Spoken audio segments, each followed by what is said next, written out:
Welcome back to my channel. Donna Parsons here, and today we're going to be exploring a step-by-step process on how to create a pivot table, including how to organize your data, choose the fields, and customize this table for easy and quick analysis of your data. So let's begin.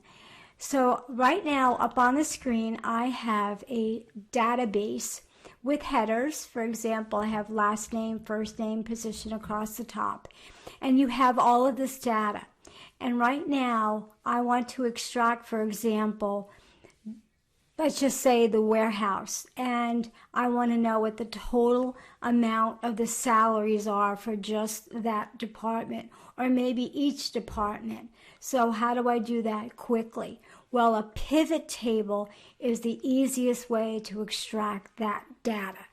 So the first thing that you want to do is you want to make sure that you are inside your table. So it doesn't matter where you select that information. So you can click your mouse anywhere you want. And you need to come up to the tabs across the top. And I'm looking at my Insert tab, which is to the right of the Home tab. And right below it, you have in your Tables category here, you have an icon called Pivot Table. And you just want to select it and left-click your mouse once on it. And when you do, the table range selects the entire table that you have completed. So the whole table now, it knows exactly what you want. If I was outside the table, it would want you to select the whole table. So this is the easiest way, just to make sure that you're inside the table before you select Pivot Table in the Insert tab. Below it, it says choose where you want to start the pivot table to be placed.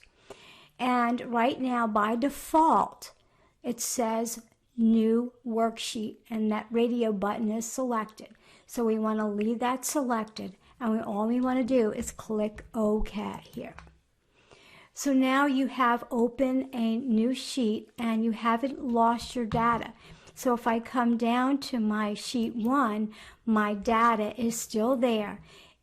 To the left of it now is a new sheet, and that one is going to have my pivot table data. All right. So when it opens up to the left where the table is going to be entered automatically.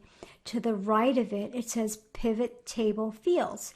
So the headers for each individual column is the fields. So for example, if I selected department, okay, and I put a little check mark in that department box, checkbox, and if I wanted to select salary, it automatically puts the sum of the salaries for each individual department. How easy is that? It automatically drops the department into rows, and it drops the sum of the salary into the values. So you can manipulate these guys any way you want. So for example, if I wanted to put position, okay, and left click on position and enter that as well, I can drag and drop the position to, let's just say, column, and now it's displayed very differently. So you can drag and drop these fields any way you want, depending upon how you want your pivot table to appear. If I left click my mouse outside of the area, you notice that the pivot table on the right goes away. If I left click my mouse inside that pivot table data, the fields appear back up on the right hand side. So that is how easy it is to create a pivot table. If we wanted to drill down a little bit farther, okay, we're going to come across the top, and you have Pivot Table Analyze and Design. So if I'm outside the pivot table, notice that these tabs go away.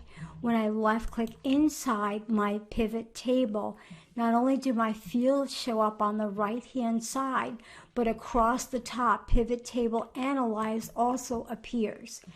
And now I'm looking for something called a slicer. So in the filter section, I've selected Pivot Table Analyze, and I have something called Insert Slicer. What a slicer does is allows you to even drill it down farther. So for example, if I want to know last name and I want to know the shift and the salary. Let's just say I want last name, shift, and salary. I want to know who's there and what shift and what salary, how much it's costing me to run that shift. I get these boxes that pop up, okay? So for example, in shift number 1 on the left-hand side, it's telling me the sum of the salaries and who is in shift 1. If I wanted to extract shift 2, there you go. It tells me who is in shift 2 on the left here in this little slicer. Shift 2, there's the salaries, and there's the sum of the salaries. So inserting a slicer is now the next step in extracting your data and actually taking it to another level. I hope you've enjoyed this lesson. If you do, please subscribe, and thank you for your time. And let's go on to the next lesson.